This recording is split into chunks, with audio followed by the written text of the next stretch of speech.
சொன்னா யாரு?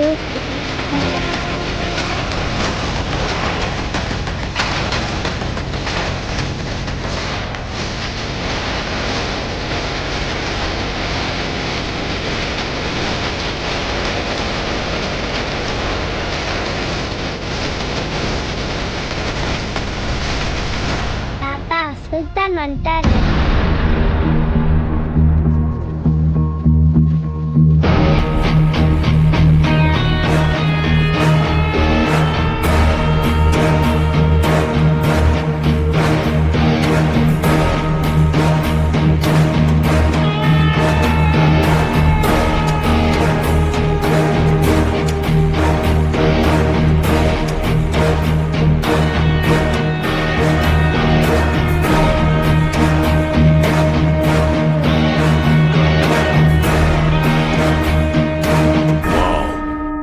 ராவணன், 100 தலை ராவணன் ஜெர்சில சொன்னா அப்போ நம்பல. பொருத்தமாதான் இருக்கு. நானும் ராவணன் தான். என்ன, எனக்கு ஒரே தலை, பிரச்சனை இல்லை. காசு கொடுத்தா 100 என்ன 1000 தலை கூட பின்னாடி வச்சுக்கலாம். So money matters. இந்த ஊரு உனக்கு என்ன தந்திருக்கும் அதை விட நான் அதிகமா தரேன். இனி நீயும் உன் அடியாளுங்களும் எனக்காக வேலை பாருங்க. இந்த மண்ணுல ஒரு புல்லு கூட முளைக்க கூடாது.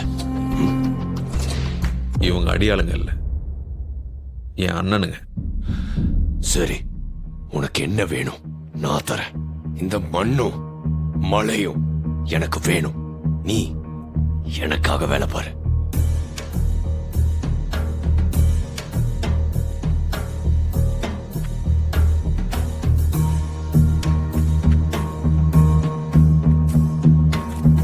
மண்ணும் மலையும் தானே வேணும், தர சொல்றேன்.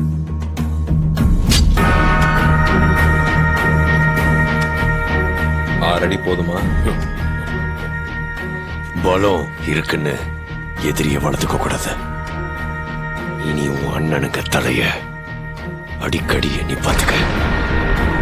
அடுத்த முறை இப்படி அன்பாலாம் கைய வைக்க மாட்டேன்.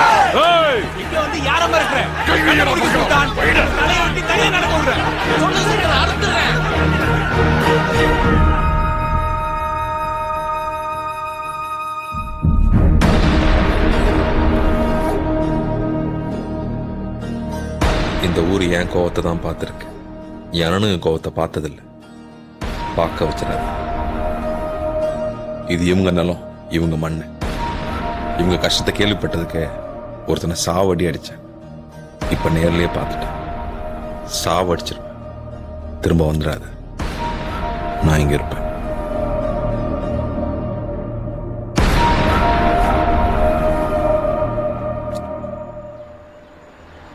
ரொம்ப பேசிட்டான் சார்.